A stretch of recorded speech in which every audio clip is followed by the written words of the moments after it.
Dating after divorce, navigating those shark-infested waters, take 0. All right, so first and foremost, let me clear something up here. I never intended to talk about dating on this channel.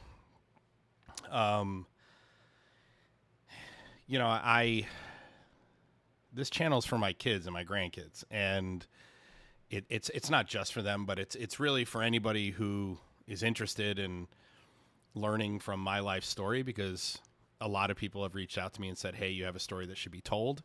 I have a friend from high school who reached out and said, hey, Walker, you really should write a book. That's where the idea for Adversity and Success came from. He's like, I've known your life story. I followed you where you are in your life.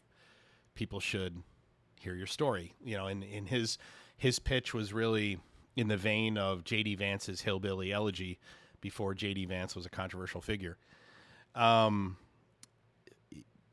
idea of this channel came from my biggest fear in life is that I would die before I prepared my kids for the real world. It's actually the only fear I have in my life. And so this is a place for me this channel is a place for me to pass on the things I've learned. That's it. These videos come from a topic coming up in life, overcoming some type of adversity, some challenge. What was the approach I went through? Some important life lessons, and just recording that.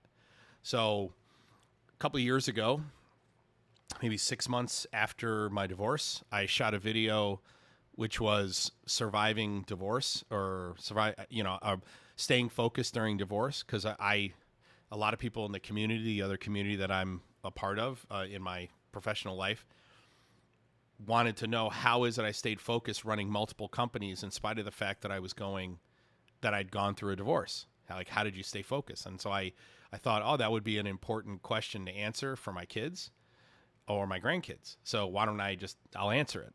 And then that kind of parlayed into a couple of other videos that were really, I was answering questions from not my kids and grandkids, but from other members of, the community and my other community, the other community I'm a part of. And then a couple months ago, I was giving a speech in Milwaukee, and the night before, I'm there with my video guy. I'm there with a new employee at one of my companies, and an existing employee, one of the business development people. And the topic of dating came up, and the video guy just started recording that video, and that's the modern dating video that's on here. And we don't promote this channel. This is really like more for posterity. It's meant like my kids know, my kids, their friends, they know that they can go to this channel to see these videos, but we make no effort to promote this. Once the book comes out, once Adversity and Success actually does come out, which I'm completing, I'm writing the post-divorce chapters now. It's turned into 4 post-divorce chapters. It was really supposed to be 1. The book will come out. It's been delayed because I went through a divorce right before the book was supposed to come out, and I didn't think I should release a book on adversity success that doesn't include stuff about my overcoming the adversity of divorce. So that being said, I've never intended to shoot content about modern dating or relationships or anything like that. But a lot of questions. Okay, so in my other community, my other YouTube channels, the other community that I'm in, I would say about 25 to 30% of the questions I get are private. They're questions that somebody doesn't want to put in the comments because, it's a landmine. And if I get that question more than once from multiple people, I'll answer it. I'll take a private question and I'll turn it into a public answer. What's interesting about this topic here, about the modern dating, every single question I've received related to modern dating about, hey, why don't you shoot a video? In fact, the video I'm shooting right now is an answer to multiple questions I've gotten about dating after divorce. Every one of those questions are private. Like nobody publishes them publicly. And that shows you just how sensitive a topic this is. And I'm in a position in my life where I can tell the truth. No one can hurt me. So I don't have to worry about how people might negatively react, and I don't give a shit anyway. So I'm going to go ahead and talk about my experiences dating after divorce. All right, so if you want to know about the circumstances of my divorce and kind of what that looked like for the first 7 months after my divorce, that video will be tagged up here somewhere. But here's the cliff notes. For 4 years, I met my ex-wife when I was 24. We were together 4 years. We got married. We were married for 20 years. We divorced 11 days before our 20th wedding anniversary. She's the one who asked me to get divorced. I gave her the divorce. I got custody of the kids. It was an amicable divorce. It was, it was fair on both sides. It's amicable. It's amicable to this day. 7 months after the divorce, she reached back out and felt like she had made a mistake and she wanted to reconcile. We made an attempt to reconcile. It just didn't work. And I've basically been dating for 2 years since my divorce, essentially. And the only time I wasn't actually actively dating was when I was attempting, I was trying to reconcile with her. I was giving her what I thought I owed her. Why did the reconciliation not work? That'll be in a separate video, but I'll basically explain. She said to me, I don't want to be married to you anymore. I don't want to be your wife anymore. And I can't get that out of my head. I just can't get past it in my head. So while I care about her and I love her and we get along and everything's great, I can't get past the 70%. I'll never be able to I don't think I'll ever be able to trust her again to that point. And so I've moved on. Okay. You walk away, never look back. All right. So dating. So July, a couple of years ago, so more than 2 years ago now, is when divorce started and it was finalized 60 days later. I didn't really start thinking about dating, like, oh, I'm going to have to date until September after the divorce. I'm like, oh, at some point, it hadn't even occurred to me that I was going to have to date yet. And, there were people from my past who reached out once they heard I had gotten divorced. And I'll tell the whole story about my divorce in a different video, but I didn't talk about it to anybody. I didn't even tell anyone I was getting divorced until it was finalized. I told my family, my friends, once it was finalized. I didn't want anyone to be a part of it. My philosophy was we're the only two who should have a say in the divorce. We're the two who decide to get married. We're the two who should talk about ending it. Now, I'm not going to confide in other people, and I don't think you should either. But it became kind of apparent to me and my kids that, there were people lying in wait, and at the end of the day, I changed my phone number. And I said, I'm not going to date anybody I know. Okay. My kids said, hey, Dad, dating's not the way it was when you were 24. Now, what was my dating life like before I met my ex-wife? I never had a problem dating. I had 3 long-term relationships. I dated lots of people. I dated a lot of girls in college. I've been a dancer. I've always been comfortable talking to women. Where am I in terms of your frame of reference? Like where am I on that scale of men? Like, am I the 10 is the guy that basically every girl wants, and the 7 is the guy who seems like he can't do anything wrong. I'm probably, I've probably been like a 6 in my whole life. Not every girl was attracted to me, but it seemed like every girl I was attracted to was attracted back to me. And I've always been comfortable talking to women. That doesn't mean I don't have insecurities. It doesn't mean that there weren't things I had to learn, as a teenager in my early 20s about how to navigate dating. I've struggled as well, but I recognize that dating has been easy for me most of my life. All right, so my kids tell me, hey, you got to date online. So I start looking into researching dating online. What is it like? I'm a sociologist. I've always been fascinated by relationships, the function of relationships in societies. And I basically started doing my homework and going, okay, what does dating online look like? And there's some couple things that you really learn. All right. So number one, it is a volume game in the beginning. It's not a quality game. It's a quantity game. That is, you have to go in knowing you're going to need to talk to a lot of people. Okay. You're not going to find the one in your first conversation, because the best way for me to describe the way dating used to be compared to the way it is today is this. In the old days, when I was younger, I'm 50 years old. When I was younger, when I was in my 20s, everybody you dated was somebody you knew somehow. Okay, whether they were a complete stranger you saw at the mall every day while you were working at the mall, they were still somebody you knew in some way, shape, or form. So that is, you could see that you were attracted to them, and you would vet them from afar before you ever had a conversation with them. The way you'd get to see the way they walk, you get to see the way they laugh, you get the way they hear they laugh, you get to see all their idiosyncrasies, and I call that the pre-vetting phase. You would, maybe when you initially thought someone was attractive, after a week or two of just watching them from afar, just, in passing, you're like, yeah, I don't find them attractive anymore. Okay. Think of it this way. It's the only person you would talk to is the one that you ultimately pre-vetted. And so all of that was gone. There was no, on your first date with a person that you've pre-vetted, you're not worried that they're going to do something in general. You're not going to worry they're going to do something that's going to turn you off because you've pre-vetted them for the most part. In the old days, that's not how the way it is today. Okay. Today, it's the best way to describe it is this.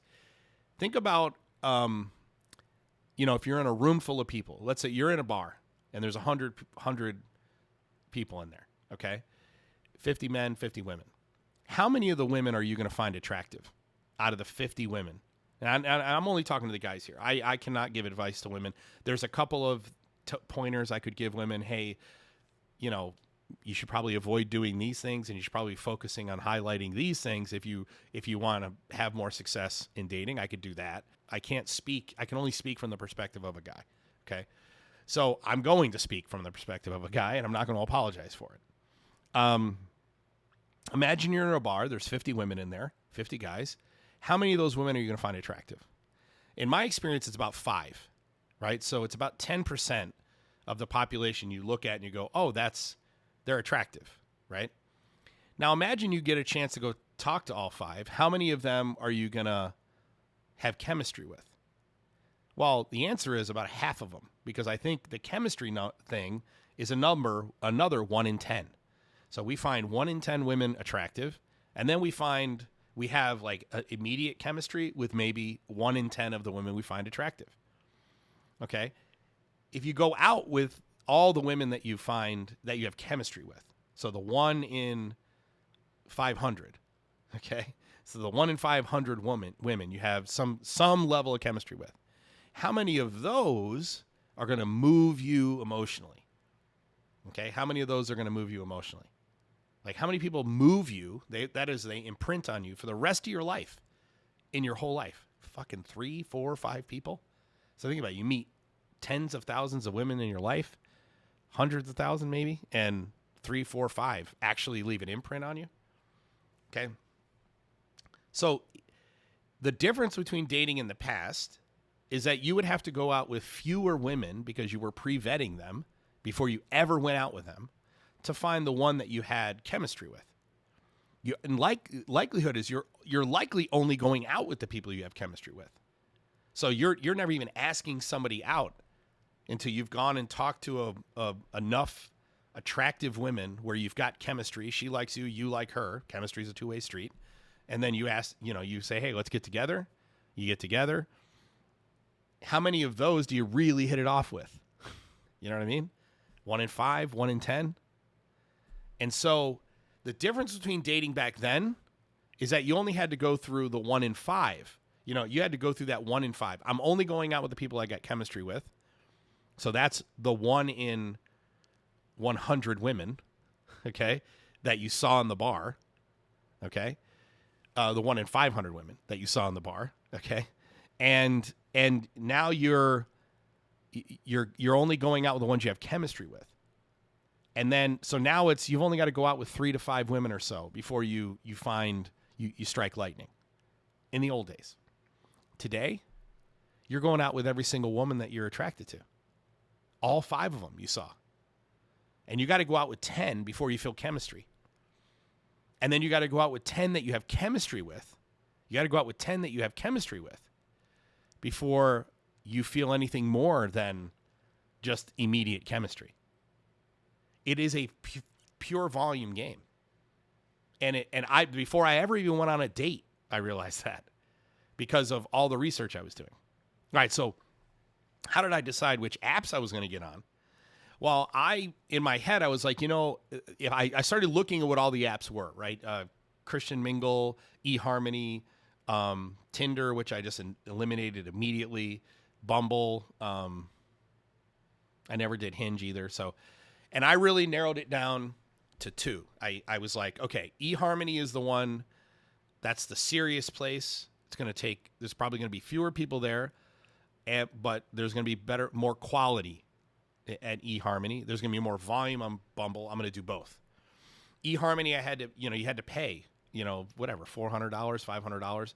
So I realized, thinking on the eHarmony was like, okay, if you got to pay that kind of money, then everyone's serious.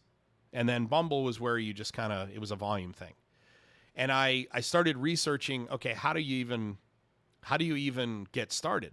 Like, what photos do you use? What do you write in your profile? And what I decided to do was, number one, have other people pick my photos. So I had my kids pick the photos that I would use, not me. I just basically said, headshot, a photo that shows my personality, something a little mysterious, something that shows my full body, right? I just basically said, get these categories, and then my kids pick the photos. So I have 3 sons and a daughter, and then I have a soon-to-be daughter-in-law. So they were all part of the process. And we just all kind of, one of my sons was also dating online. It was just kind of, we do everything as a family. So they picked the photos. I did my own profile, and I just decided here's the things that I want to communicate. I am successful, traditional, and I'm God and family first. That's basically what I wanted to communicate. And I basically said, I'm looking for a partner, and I want somebody who's going to join my life. That's essentially what I communicated. Okay. I also asked myself before I started dating what I was looking for. Like, initially my thought was, I want a +1. I have all these events I need to go to. I need somebody who's going to be able to go on the date with me, and I'll enjoy their company. But I wasn't really thinking, oh, I'm ready to have a partner and bring him into my life. But I realized, because the process of my divorce took 4 years, that we tried to, I was really more 4 years post-divorce than just a few months, emotionally and in my head and everything. And I started thinking about what I wanted in a partner, and what that person was looking for in a partner, and what qualities do I have that they're looking for. Well, I'm successful. I have money. I'm wealthy. I have a big personality. I'm funny. I'm going to be able to provide for them. They're going to feel safe. I have a strong family, wonderful kids, great network. I do cool shit. Like, if we have the chemistry, then we'll have fun together, doing life shit. So then it was, okay, now I got to try and meet that person. So I made a couple of decisions. Number one, I would not match with anyone. So once my profile was out there, I made the decision, I'm not going to match with anyone. And now I'm not suggesting every guy do this. Part of the reason that I chose not to match with other women first was I was looking for women who were less passive and, were not afraid to demonstrate what they want. And so I figured this would be a good way of vetting for that personality trait. Because what I don't want to do is be in a relationship with somebody who isn't going to be willing to tell me what they want. They're just going to sit in silence. And then that's going to come out 6 months later when they're angry. I want somebody who's going to assert themselves a little bit. Okay. And so that was my thought process there.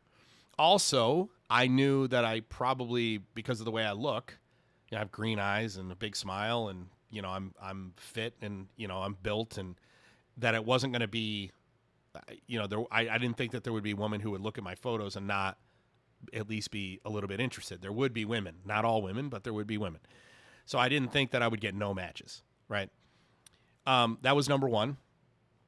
So number one, I didn't match with anybody. Number two, I would look at the matches that came into me, and then I would, before I look at their pictures at all, I would only see the one photo that matched with me. I would skip past it, and I would go straight to the profile. I would read the profile in its entirety, and then I would ask myself, if this woman was a 6, that is a woman that was attractive but not stunningly beautiful, and I hate to break the news to you ladies, we judge you on based on your beauty. I mean, I hate to break the I have to be attracted to you. My body, something internally has got to be saying to me, I want to be closer to that person. Okay? So that's the way it works. Okay? All of you who are like, "Oh, what about fat chicks and stuff?" Okay, I mean, maybe there's somebody out there who's attracted to that shit, but I'm not one of them. Okay? Not all things are beautiful. I hate to break the news to you. So I would look and I would go, okay, if this woman is average looking but has something attractive about her based on her profile, would I match with her? And if the answer was yes, then I would go look at the photos. If the answers were no, I would not even match. Okay? I wanted the substance piece. I wanted, I don't want someone to have to coddle. I want somebody who's self-aware and they know themselves and they can convey that. And then I would look at the photos and then I would match. My goal was to have to learn a little bit about them when we would be messaging in the app. So on Bumble, they obviously have to message you first, but on eHarmony, either of you can match. 2 things. If I got the feeling they were talking to a bunch of people at the same time, then I would just immediately, end the conversation. It didn't happen too many times, but it did. There were a couple times where it was really obvious that they were talking to fucking 5 people at the exact same moment. That doesn't mean that I wasn't talking to 5 different women at the same time, but I wasn't having a conversation with 5 people at the same time. I was having a conversation. That's not how you do conversations. You don't do conversation 1, 2, 3, 4, 5. A conversation is back and forth like this. So if I got the feeling that they were spreading their efforts across many people at the exact same moment, I just ended the conversation and unmatched with them. It only happened a couple times, but then I would have a conversation and I would try to get the feeling that we are equally interested in learning about each other. And if I got that feeling, then I would get into the questions, and I try to learn a little bit about, what do they tick? How do you tick? I would ask that question. Tell me, I don't know you. I would say that sometimes. Hey, we don't know each other. Let's play a game. Okay. I'll tell you how I tick and you tell me how you tick, and we'll see if it works. I did that. I would say, hey, let's play a game. Tell me the thing that scares you the most. Like, I want to know, and then maybe I would do something like, hey, I got 3 questions for you. 1, beach or mountains. Like, that's a good way of figuring, understanding what somebody's like. Are you a beach person? Are you a mountains person? A movie or a book? And then the last one would be, grape or strawberry jelly. And the reason why is because I wanted to find out, it was kind of a joke, but I would want to find out, are they gonna get it? Are they gonna fight over strawberry or jelly or grape? And that would kind of break the ice. And then I would try not to talk to them for more than 10 or 15 minutes that first time. And then ask myself, hey, is this somebody I'd like to get to know better? And then I'd probably go back, look at their photos, look at their profile, and then say, hey, I dig you. I'm feeling it. I'm willing to exchange my number with you, and then we can talk more offline. I've got stuff to do the rest of the night, but I'd rather not have to visit back in here. And I don't ever remember somebody saying they didn't want to exchange numbers. So then we would exchange numbers, and then we'd move the conversation to text. And then the goal there, by the time you get to text, would be, all right, let's meet each other, and let's meet each other quickly. That is not a big date. And I found that the best dates, the first time to meet one another, was to either go for a walk during lunch, like go for a lunch walk, or a drink after work, like during the week, not on the weekend. Obviously, if they got kids or whatever, don't do that. When I was meeting somebody for the very first time, I was looking for 2 things. Okay, first and foremost, do they look like their profile? If not, they lied to me. Okay. And if they lied to me, I would get out of there. You know, I wouldn't be rude, but I'd have a conversation with them and then I would leave and I'd never talk to them again. Number two, what do I feel the moment I see them? Like, does that look like somebody I want to get close to? And if I said yes to both, hey, they look like their photo and they look like somebody, I'd say, okay, yeah, and then I'd dive in that date and really try to get to know them and see how we feel. And what I'm really trying to figure out in that moment is, am I sensing a need to like split the distance with them? And are we hitting it off? Like, is this work? Like, am I having to think about the next question or is it automatic, you know?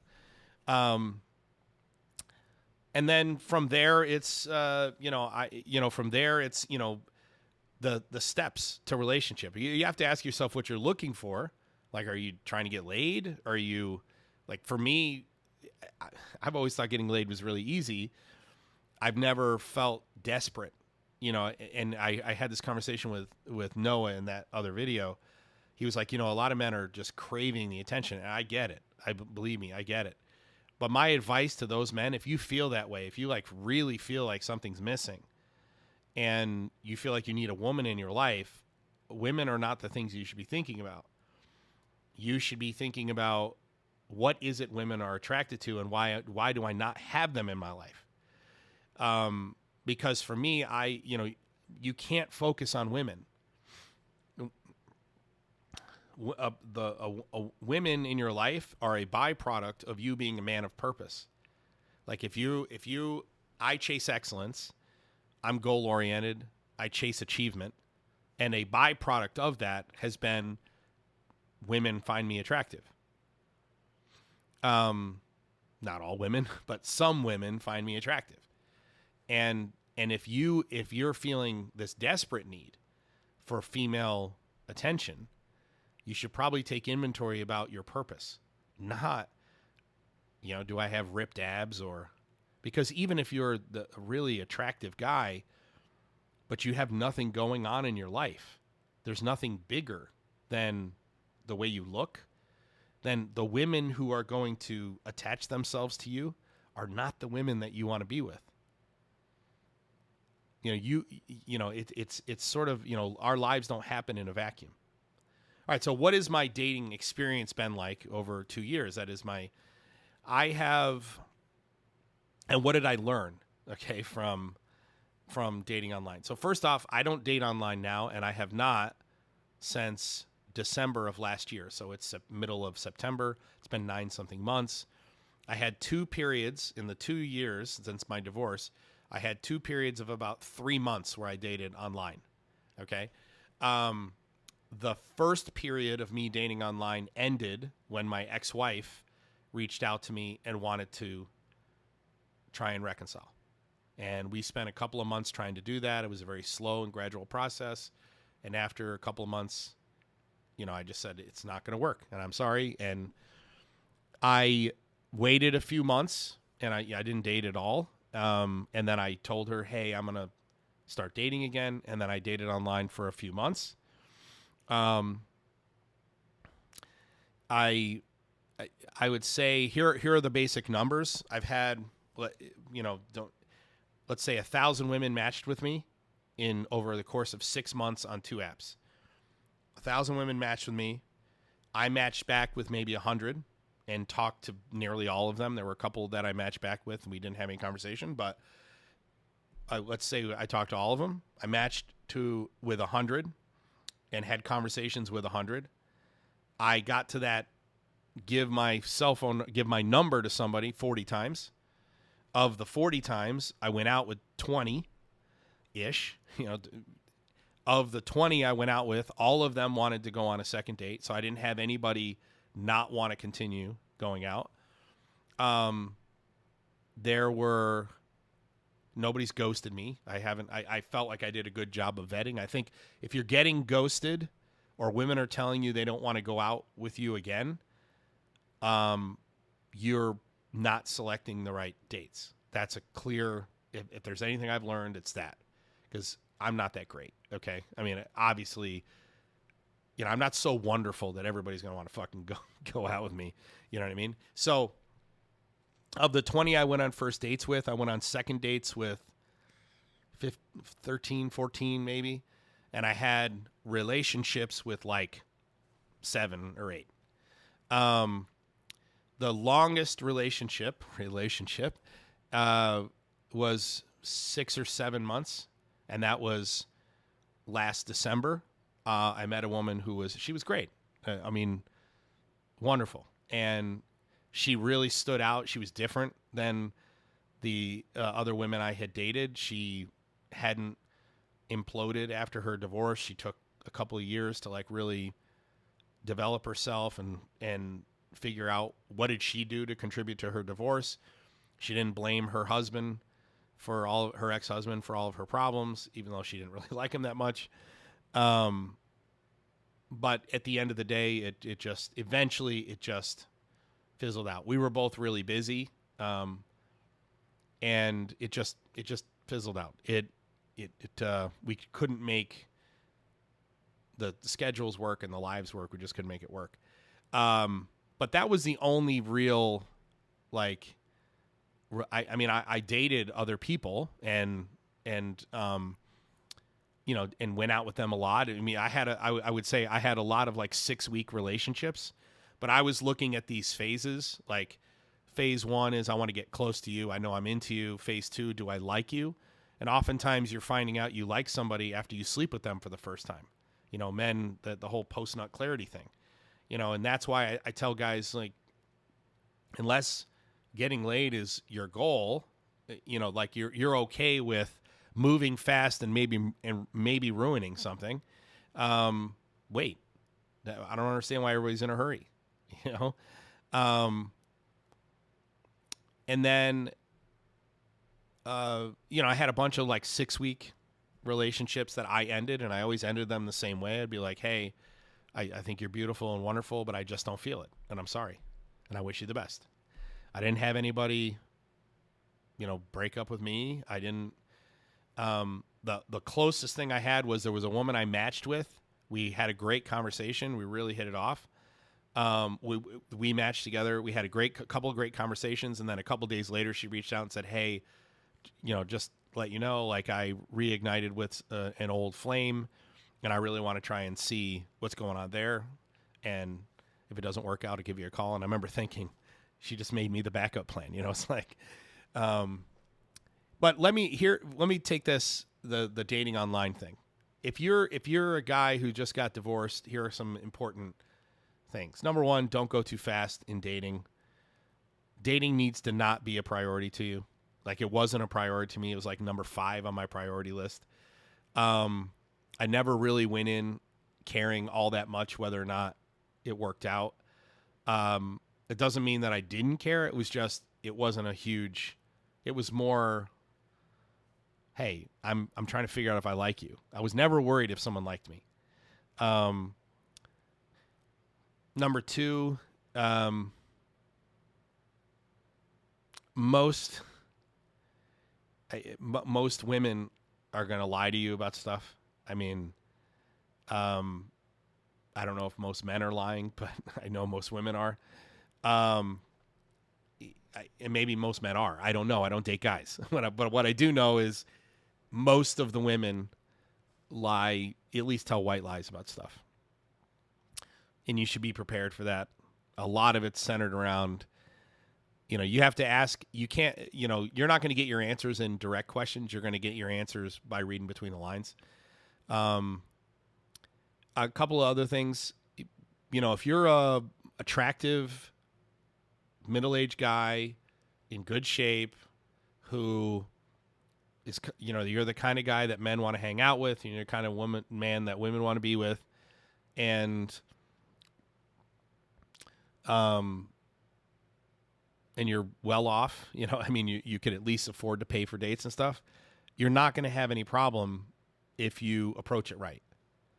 I think for me, the biggest thing I struggled with is when I met my ex-wife, I had nothing. I had just graduated from college. I drove a $50 Ford Festiva. I lived at my brother's house. I worked at a deli for $100 a week. I hadn't even got my first real job out of college yet. You know, I was just a guy who had potential. And my ex-wife and I got together. She got with me when I had nothing. Our first apartment was this little like one-bedroom studio style thing, you know, when I worked at Radio Shack. You know what I mean? It was like I never questioned why she was with me. But now I'm wealthy and I have a high profile. Like I was always weird about giving them my full name because I was afraid, you know, they were going to Google me and then they were going to see like industry speaker and, you know, me on YouTube and, you know, magazine articles written about me and stuff. And it would, and while those are good things, it makes them interested in you. It also makes me question people's motivations. And I struggled with that. I really, really struggled with that. But I want to say this to guys. It is a volume. If you're going to date on apps after divorce, you're going to have to go out with a lot of people. Okay. You might catch lightning in a bottle, but most of you are going to have to go out with a lot of people. And it's really best to approach it systematically, similar to the way that I just did. There were certain questions I wanted every woman to answer. I wanted them to tell me about their father. You know, I wanted them to tell me, I wanted to see what they thought of their dad. I wanted to know what happened in their last relationship. If they were divorced, I wanted to know what happened in their divorce. And it wasn't so much I wanted to know the details. I wanted to know who they blamed. Did they say to themselves, what could I have done differently? Even if they were married to the biggest piece of shit in the whole world, there are still things you could have done differently. And the way we grow as a human being is, do you recognize that? Or do you feel totally comfortable going, I have no culpability here. It's that motherfucker's fault. You know what I mean? I would ask those questions because I would want to know, you know, is this a person who takes responsibility, accountability, worries about the things they have control over, right? And last but not least, I wanted to know if they were self-aware. Do they have self-awareness? For me, that was very, very important. And you should ask yourself what's important to you.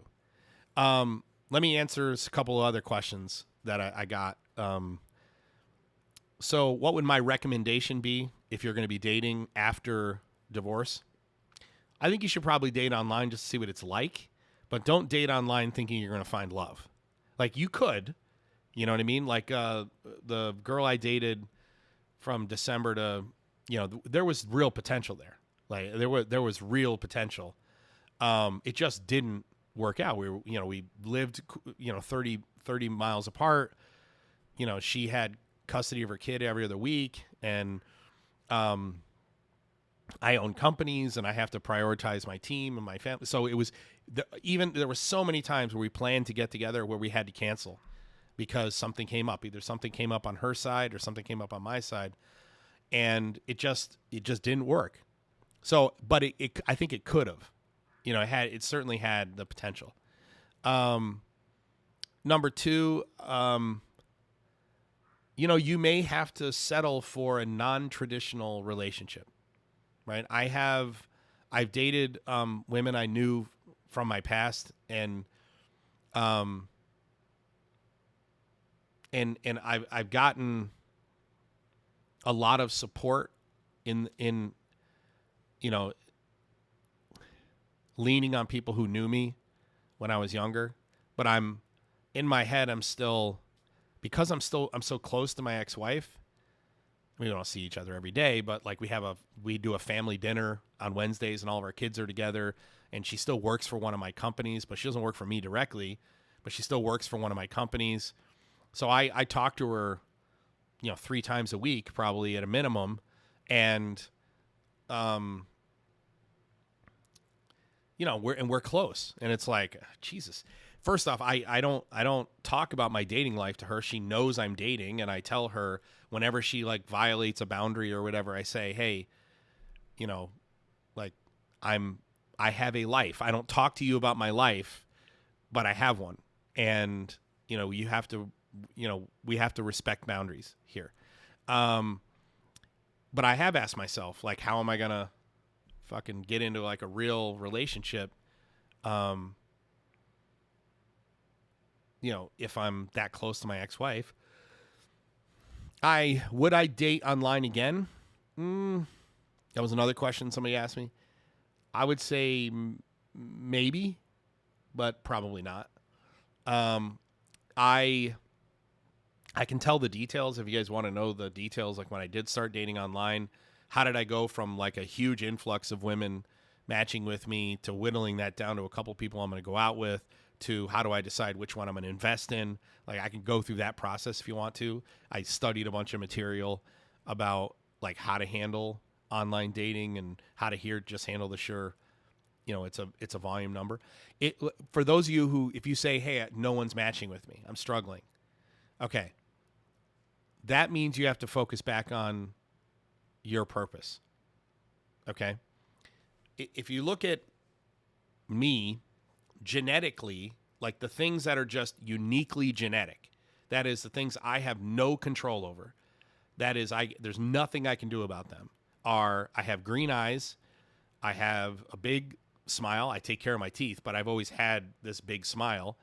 And I have a darker complexion skin, but that's genetic, right? I mean, my Native American heritage is what makes me dark complected. The green eyes I inherited obviously from my mom, and same thing with my teeth. And then I'm average height. I'm 5'9.5". On my dating profile, I put 5'10". Like I'm 5'10" and I weigh 231 pounds. Now that 231 pounds is, I'm fucking jacked. You know what I mean? But I'm a power lifter. I'm not when I take my shirt off, I'm not shredded. I've got a huge chest and huge shoulders and, big arms, and I have a big wide back, and there are things about me aesthetically that are nice to look at, but I am not shredded by any stretching. I got a little paunchy down here, and you need to focus on the things you have control over. So first and foremost, guys, answer this question. Are you in the gym 4 days a week? At least 4 days a week. And if the answer is no, the very first thing you need to do is get in the gym 4 days a week. Does that mean that you got to go kill yourself 4 days a week? Fuck no. Spend at least 45 minutes in the gym for the first 6 months, only doing what you love. If you don't live close to a gym, and by close to a gym, I mean if you have to drive more than 10 minutes to the gym, then put a gym in your house. Further than 10 minutes is too far. Okay? If you live 10 minutes or further from a gym, put a gym in your house. Work out for at least 45 minutes a day, 4 days a week. Strength training. Okay? For the first 6 months, only do what you love. So if you only love bench pressing, and you say you only love bench pressing and you only love doing dumbbell curls, only do bench press and dumbbell curls 4 days a week. Don't do anything you don't love. For the love of God, you cannot hate working out for the first 6 months. You have to love it. You have to fall in love with it. That's the first thing you need to do. So if you're not in the gym 4 days a week, at least, I'm in the gym 5 or 6 days a week. If you're not in the gym 4 days a week or less or more, get in the fucking gym for 6 months, only do what you love. You must fall in love with it. It has to become a habit. Then you can start focusing on putting yourself through hell because you're already in love with it. Okay. A byproduct of that will be you'll start changing the way you eat because you'll want to see the fruits of your labor in the gym. Like I don't drink.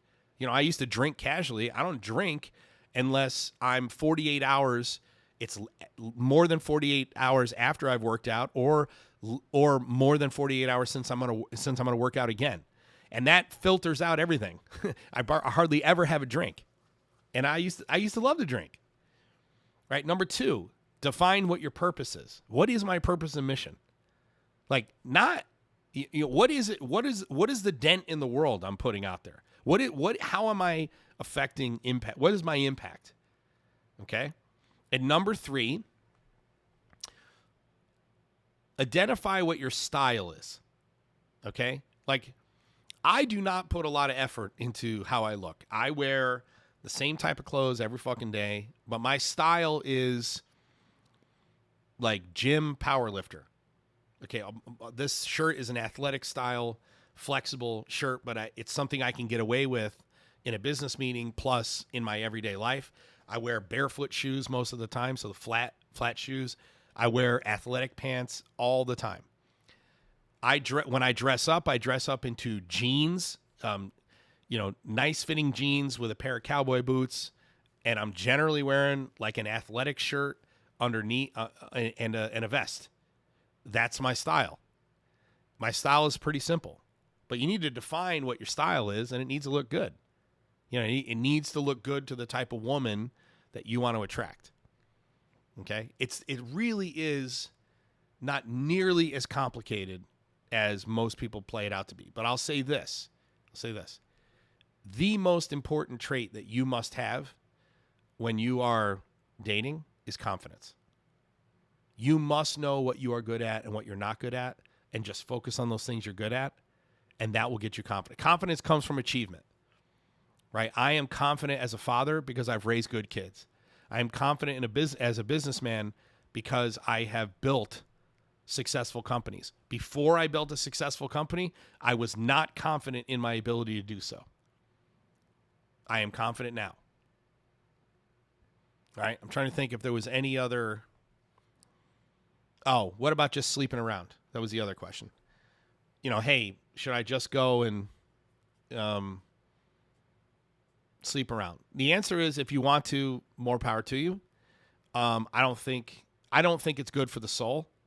So like a situationship's probably a better, look for a woman who's looking for something similar, as opposed to trying to. I see this a lot. Dudes are talking to a woman who's looking for a relationship, but they're trying to treat her like the girl that they're just gonna have casual relations with. I do not think that you should be casually sleeping around, but I'm not saying you shouldn't. What I'm saying is that I don't know if it's good for the soul, and therefore I don't know if you should do that. Like I think it needs to be something deeper than just sleeping around, but it's not. If that's what you feel like you need, and I'm not trying to do this condescendingly in any way, shape, or form, I'm trying to frame it. If that's what you feel like you need, go ahead and do it. But it needs to be on the up and up. It needs to be with a woman who understands exactly where you're coming from. Okay? Is it easy to do that? Absolutely. If I wanted to sleep with 6 different women at the same time, it would not be hard. I mean, I'd have to lie about it. I'd have to lie to them, but it would not be hard. The simple reality is this. If you're a guy who is a 6 or higher, and you can provide and protect for a woman, you're going to have no problem being in a relationship. Okay? Every girl who's matching with you is telling you look like the kind of guy I'd be in a relationship with. I mean, if you want to test it, go ahead and do this. Don't put in anything in your profile. Don't put anything in your photos that signifies how much money you have. Like, at all. In fact, try not to signal success. That doesn't mean you have to, your photos could be simple photos, right? You could be holding a fish. They could be simple photos that show off your attractiveness, okay? But don't be wearing designer brands. Don't be next to a nice car. Don't any of those things. Don't say anything in your answers that signify you travel a lot or anything like that. You'll get no act. It don't matter what the fuck you look like. So if you can provide and you're a 6 or higher, you're going to have no problem finding women who are interested in dating you, because every woman who matches with you is going to be telling you look like the kind of guy who would date you.